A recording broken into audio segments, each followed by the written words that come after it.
बिहार में जारी voter list verification कार्यक्रम के तहत जो लोग मतदाता पहचान पत्र के लिए दस्तावेज का सत्यापन नहीं कराएंगे, उनका नाम सूची से काट दिया जाएगा।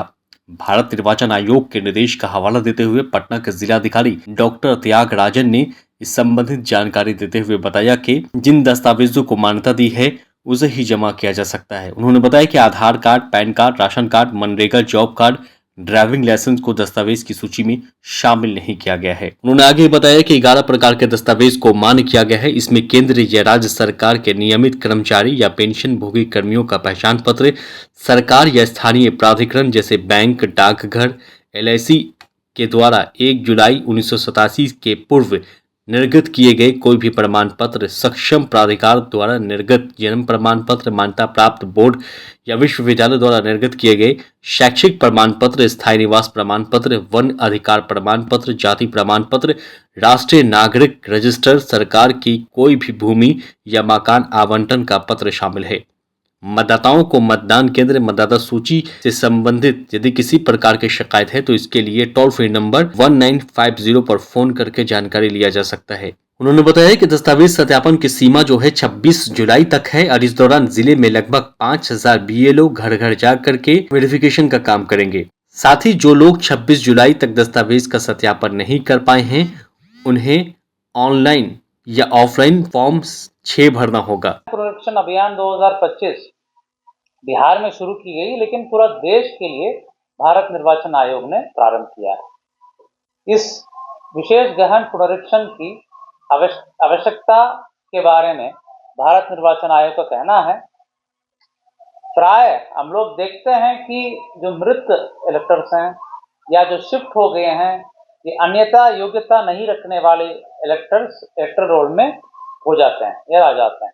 वैसे इलेक्टर्स रहने के चलते वोटर टर्नआउट भी कम होता है और संवैधानिक तौर पर भी ये सही नहीं है कि जिनको योग्यता नहीं है या जो मृत हैं, जो शिफ्ट हो चुके हैं या वास्तविक रूप से नहीं रहते हैं, बहुत लंबे अवधि से शिफ्ट हो चुके हैं, ऐसे लोग को सूची में रहना ठीक नहीं है। इससे जो बेस है, पूरी निर्वाचन प्रक्रिया का जो आधार है, वो उसमें दिक्कत रहती है। उसको ठीक करने के लिए उसको प्यूरिफाइंग इलेक्टोरल रोल कहा जाता है। उसी उद्देश्य से यह अभियान प्रारंभ की गई, क्योंकि बिहार में अभी आसन्न चुनाव है विधानसभा का। पहला बिहार में इसको घोषणा की गई है। इसका समय सारणी आप लोगों को दे दी गई है, कब शुरू होना है। 25 तारीख से शुरू हो चुकी है और हम लोग को जो BLOs हैं उन सबको, BLO जो बूथ लेवल ऑफिसर कहा जाता है, उन सबको ट्रेनिंग दे दिया गया है। हम स्वयं भी कल ट्रेनिंग दिए थे।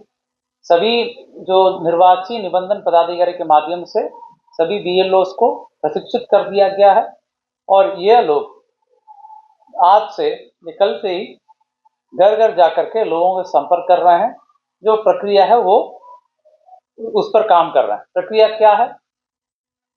Enumerated form, pre generated enumerated form, जो पहले से बना हुआ इलेक्टोरल रोल है, उसके आधार पर सभी निर्वाचकों को जिनका नाम ऑलरेडी इलेक्टोरल रोल में है, उन निर्वाचकों को निकल जाएगा। सेल्फ जनरेटेड फॉर्म प्रिंट निकल जाता है। उसके साथ एक स्टिकर भी दिया गया है BLOs को और एक फॉर्मेटिंग रिपोर्ट भी दिया गया है। यानी जितने निर्वाचकों को प्रतिदिन उन्होंने किया है, हस्तगत कराया है, उसका भी रिपोर्टिंग फॉर्मेट भी BLOs को दिया गया है। BLOs घर घर जा रहे हैं और जो प्री जनरेटेड फॉर्म्स को सर्व कर रहे हैं। जैसे एक घर में 5 लोग हैं, 5 निर्वाचक अगर मान लीजिए योग्यता रखते हैं, उन सभी 5 को एन्यूमरेटेड फॉर्म दे दिए जाते हैं और उनसे वापस 3 या 4 दिन बाद वो भरवा के लेंगे, या अगर उनकी सुविधा हो तो वहीं पर भरवा करके वो दे सकेंगे निर्वाचक के सुविधा के आलोक में। प्री जनरेटेड फॉर्म के साथ कुछ आवश्यक कागजात भी प्रस्तुत करना है, जो इलेक्टोरल रोल में रहने के लिए आवश्यक है। रिप्रेजेंटेशन ऑफ पीपल एक्ट 1950 के धारा 16-19 के आलोक में कुछ कागजात की आवश्यकता पड़ती है। उन कागजातों का सूची 11 जो दस्तावेज हैं उसके सूची भी हम आपको अभी दे रहे हैं। उसमें बर्थ सर्टिफिकेट हैं, कास्ट सर्टिफिकेट हैं, या जो परमानेंट रेसिडेंशियल सर्टिफिकेट हैं या और भी अन्य प्रकार के कागजात हैं। ये एक इंडिकेटिव सूची है, ये समझना होगा कि एक इंडिकेटिव सूची है, संपूर्ण सूची नहीं है। जहां इन सूची की उपलब्धता नहीं पाई जाती है, ईआरओ यानी निर्वाचन निबंधन पदाधिकारी अन्य कागजात या अन्य साक्ष्य को भी देख करके अपने संतुष्टि के आलोक में वो अग्रतर कार्रवाई कर सकेंगे।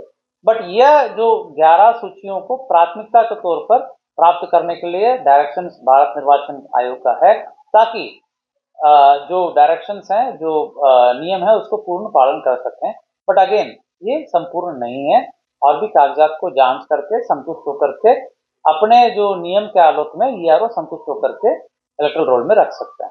इसमें जनता के बीच में आपके माध्यम से ये मैसेज प्रचार करना होगा, आप लोगों से अनुरोध है, ये बताना होगा कि फॉर्म जो भर के देंगे उनका नाम रोल में आएगा, ड्राफ्ट रोल में। 1 अगस्त से ड्राफ्ट रोल में डिस्पोजल का काम किया जाएगा, यानी 25/6 से 25/6 तो परसों था 25/6/2025 से 25/7/2025 तक बीएलओ फॉर्म देना, प्राप्त करना, दस्तावेज प्राप्त करने का काम करेंगे। उसके बाद ऑनलाइन कर देंगे, ताकि ट्रांसपेरेंसी रहेगा, सबके सामने चीजें रहेंगी कि कौन किसका। तो ऑनलाइन होने के बाद जो है वो ईआरओ के पास जो डिस्पोजल के लिए समय रहेगा 1 अगस्त से पूरा महीना, अगस्त महीना में, तो उस वक्त ईआरओ उसको डिस्पोज करेंगे। कहने का मतलब जनता के बीच में ये मैसेज जाना चाहिए कि बीएलओ संपर्क करेंगे तो 25/7/2025 के पहले उनको फॉर्म्स बीएलओ को दे देना है।